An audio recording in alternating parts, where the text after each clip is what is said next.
Mary, I was just wondering if you weren't back yet from going to pick up Laurel. I heard on the TV today that it's supposed to rain soon, and I really need you to bring in all the laundry hanging outside. Do you have any idea when you're going to be getting back home? Oh, Carrie, it's lovely to hear from you. I'm sorry, but I had to stop at the bank and I completely forgot to bring the laundry before I left. I'll bring it in as soon as I get home, though, all right? I know you will.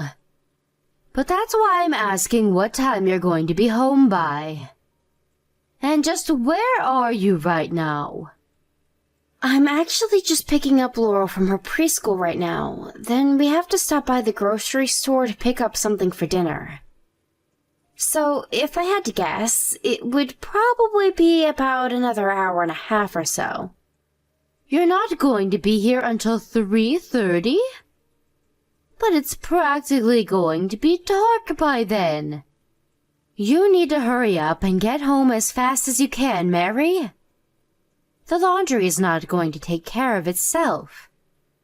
Right, yeah, sorry about that, Carrie. By the way, you're done with your period for the month, aren't you? Yes. It finished just the other day, if you really must know. Good, then you don't have any excuse to be lazing around the house anymore and complaining so much. Anyways, I guess that means that I can count on you giving me a second grandchild in the next year, yes? Carrie, we've talked about this before, remember? I'm going to be the one that will carry my second child, so please, just let me worry about the timing of when to get pregnant, okay? But Laurel is already 4 years old. You really do need to get on having a second child as soon as possible. Unless this is your way of trying to keep kicking the can down the line so that you don't give me a second grandchild. That's not what's going on at all. All I'm asking is for me to have time to worry about that when I'm ready for it, okay? It's not a matter of waiting until you feel like it. That could take forever. The second you even think that you might be ready for it, it's the time to dive in. I mean, you don't want a huge age gap between your kids, do you? How are they supposed to get along if they're at completely different stages of their youth? You really need to think more carefully about these things.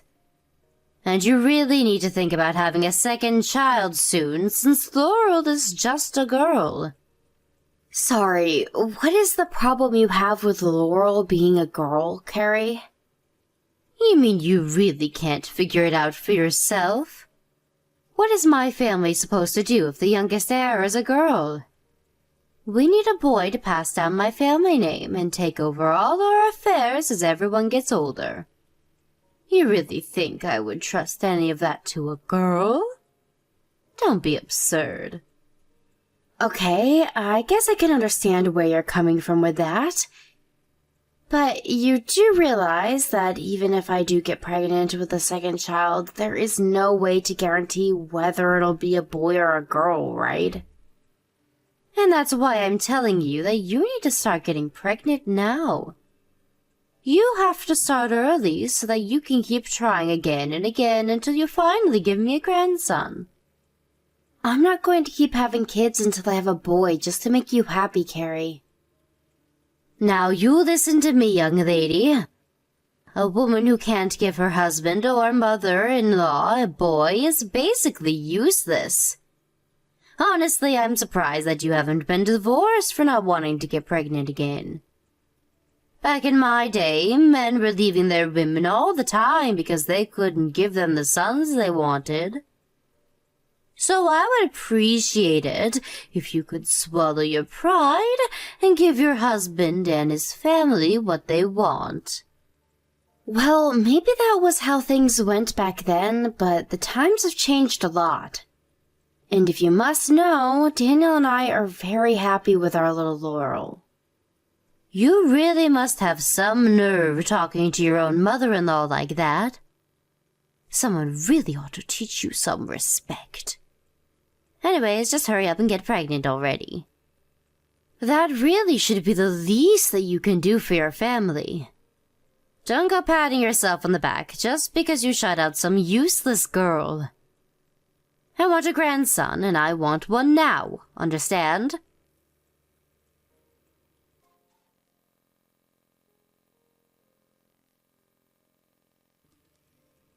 Hello, Carrie. I was just wondering where you are right now. I'm grabbing a little coffee by the City Met station, if you must know. Then after this, I was going to the movies to see something with a friend of mine. Right, but Laurel is crying a lot right now. And what makes you think that that's my problem, huh? Well, she's telling me that you were saying some horrible things to her and being mean. Did you say something to her while I was busy cleaning the house today? Oh, I don't know. I was so busy getting ready to start my day, I don't remember every little word I said to her. You mean that? You really have no idea if you might have said something to upset her. Of course not. Laurel is just a big crybaby. She would cry even if I looked at her funny. And you're being a bad mother by encouraging this kind of behavior. You really need to set your daughter straight and tell her to grow up. Carrie, I'm not sure what it was that you said to Laurel, but I'm asking you to please not do that again. And just what makes you think that I even did anything, huh? Because your little girl said I did? Does Laurel have any proof or any kind of evidence that she's telling the truth? How can you just take a child's word over mine? Because I really don't think that she's a crybaby who would burst into tears for no reason.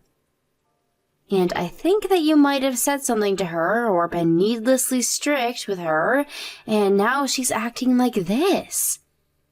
And even before this, I saw when you were playing with Laurel not that long ago. You took her toys from her and threw it across the yard. Oh, please. It was not like that at all. I just happened to get it caught on my foot and it just went flying. I can't believe that you and your daughter are so willing to attack me like this. I didn't even do anything, and yet I'm being treated like I'm some sort of villain. It's outrageous. Carrie, I know very much how you feel about only having a granddaughter, but the fact is that Laurel is your granddaughter, okay? Not only that, but she's only 4 years old. Can you please just be a little nice to her? If you're looking for someone to blame, why don't you try starting with yourself, huh? You gave birth to a daughter, so all of this is your fault anyways. You've always been useless, and you always will be.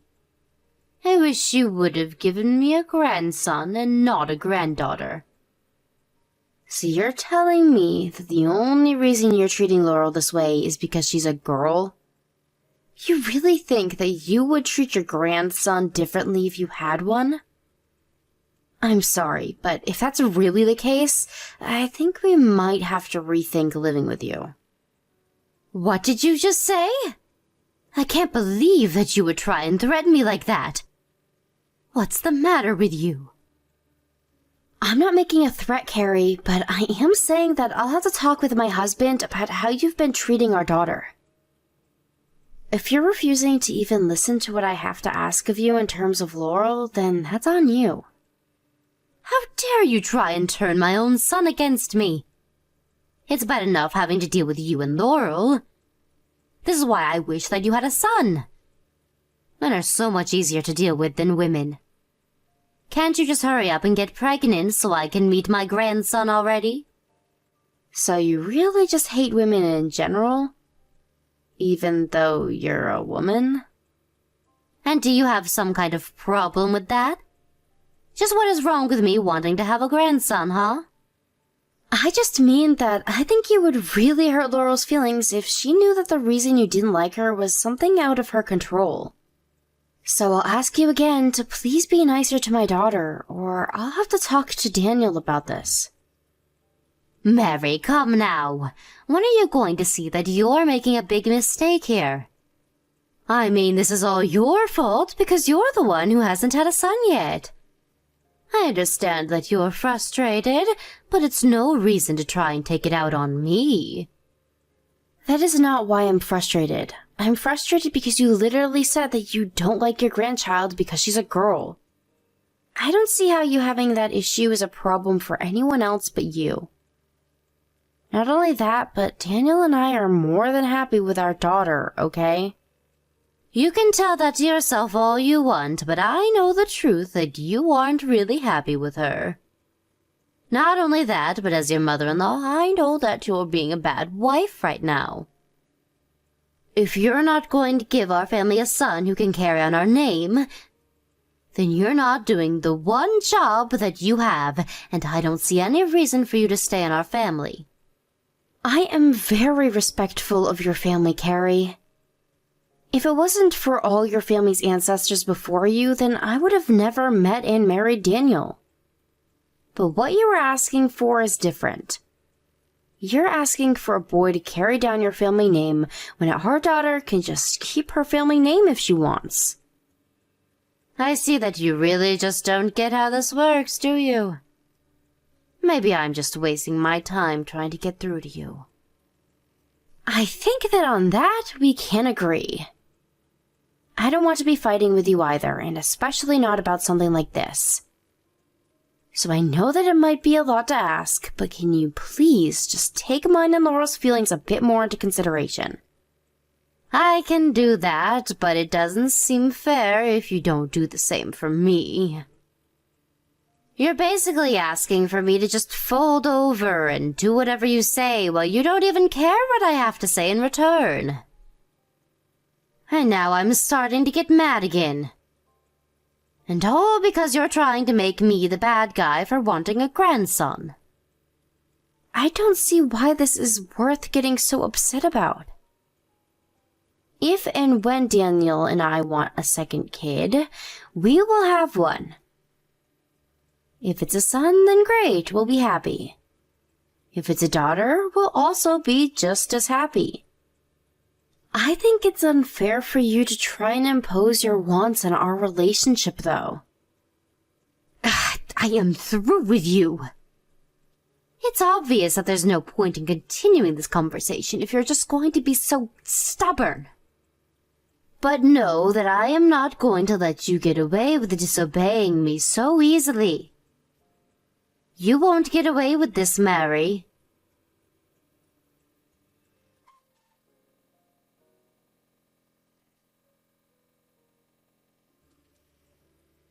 Hey there, Carrie. I was just wondering where you are right now.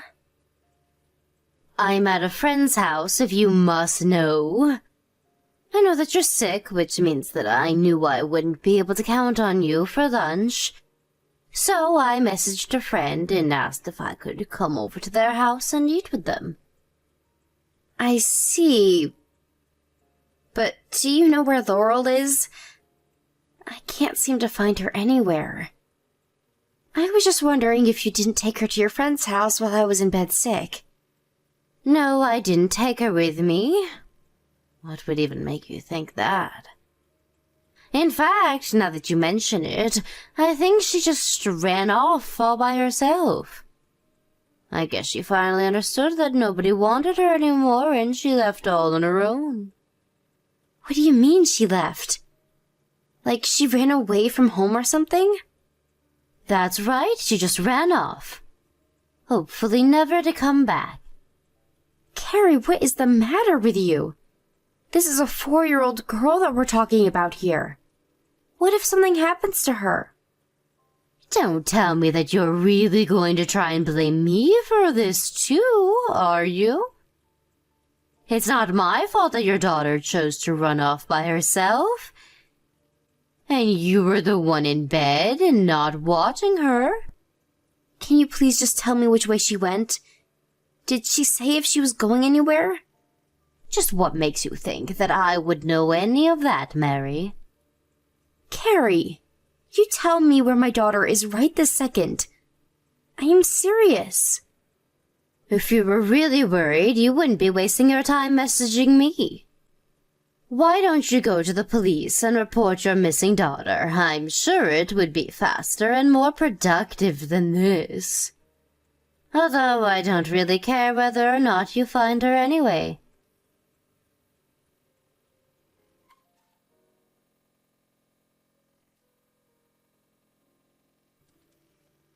Mary, just what do you think you're doing, huh? Are you really going to try and move out of here? Why is Daniel packing up his stuff right now? Tell him to stop right now. You can't do this to me. What are you talking about, Carrie? Of course we can and we will. You put Laurel in serious danger. We refuse to live under the same roof as you anymore. But I told you that Laurel was the one that ran off all by herself. I didn't even do anything. Why are you always blaming me for all of your problems? I heard it all from Laurel herself, Carrie. She told me that you told her that nobody loved her or wanted her, and that she should just leave. How could you say that to a child? I seriously can't believe that you would do something like that. It's just so horrible. She told you I said that? Well, does she have any proof that I did? She doesn't need any kind of proof, because both of her parents believe her. You mean that you're really going to take the word of a 4-year-old over your own mother-in-law?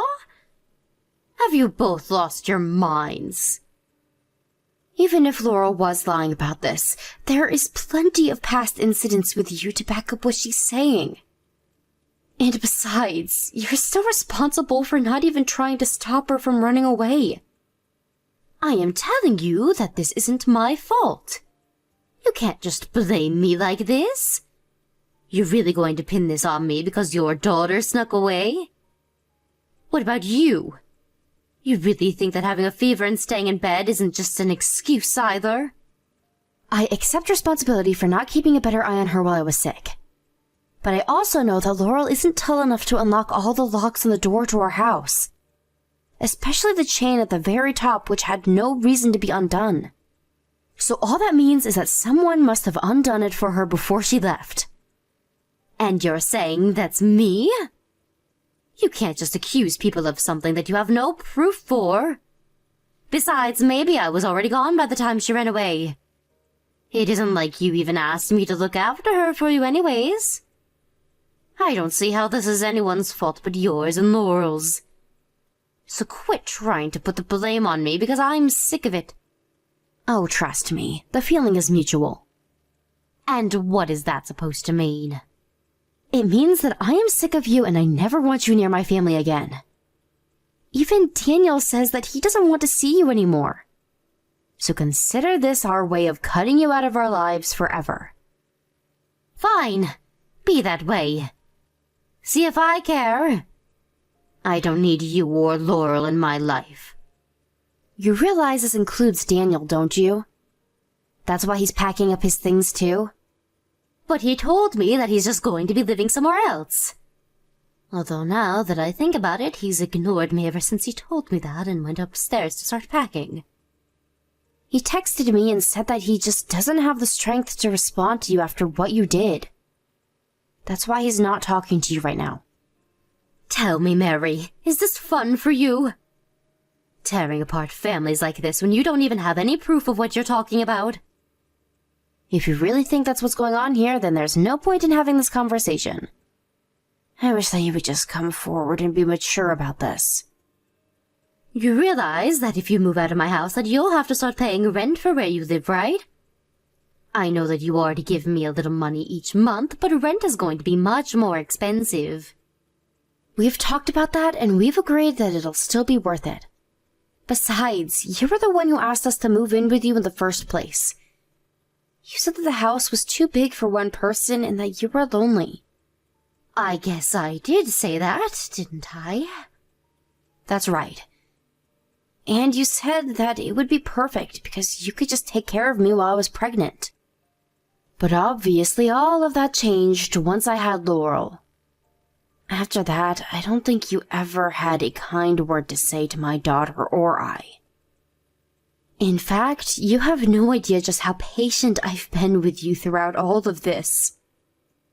But I told you that if you moved in, that I would want you to give me a grandson, remember? I wasn't being mean, you just didn't hold up your end of the deal. You have literally had children before. Do you think that you can just decide what your baby comes out as? And do you really think that's an excuse to treat Laurel how you did? You made her cry, and then you chased your only grandchild out of the house because you told her that nobody loved her. If you think that there is any way to come back from that, you are just delusional.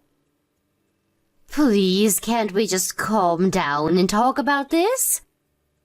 I mean, she was safe in the end, right? Don't you dare tell me to calm down after what you did to my daughter. What if she was in an accident, or got kidnapped, or got hurt somehow? Except for the fact that she did get hurt by you. Okay, geez, I can apologize to her if that'll settle this whole thing between us. Then we can just put this all behind us, right? Is that what you want? You really think that this is all just going to go away? I don't want you anywhere near my daughter ever again. But she's my granddaughter. You can't just keep her away from me like that. Actually, I can and I will. You should stop thinking of yourself as her grandmother because as far as Daniel and I are concerned, you're nothing to any of us. But I said that I'll apologize. Shouldn't that be enough? What can I do to make you forgive me? Nothing. I am never going to forgive you, and that's why we're moving out. The only regret I have is that we didn't do this sooner. But how are you going to find a place to live on such short notice? You can't just move out in a day. Nobody can do that. Please, you don't have to do this. Thankfully, you don't have to worry about that. That's for Daniel and I to figure out. I don't see any reason why I need to explain anything more to you. I'm so sorry. I didn't want things to go this way. It's way too late to try and apologize for what you've done now. Surely there must be something I can do to set this right, though, right? No, you've already done enough, thank you very much. If you really want to do good by us and by Laurel, you can leave us alone and never talk to us again.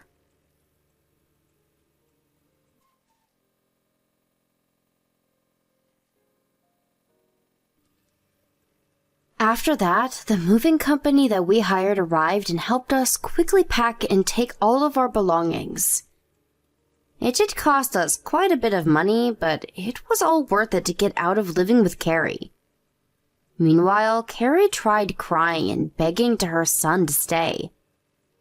Daniel had kept quiet that whole time, but his mom's crocodile tears set him off and he really started laying into her. He went off about how he could never forgive Carrie for putting his daughter in harm's way. I heard from some old connections in the neighborhood that ever since we left, Carrie has been a depressed mess and hardly ever leaves the house. But after what she put me and my daughter through, it's difficult for me to have any pity for her. Instead, I'm going to focus on Laurel and make sure that she knows that she is loved and will always be enough.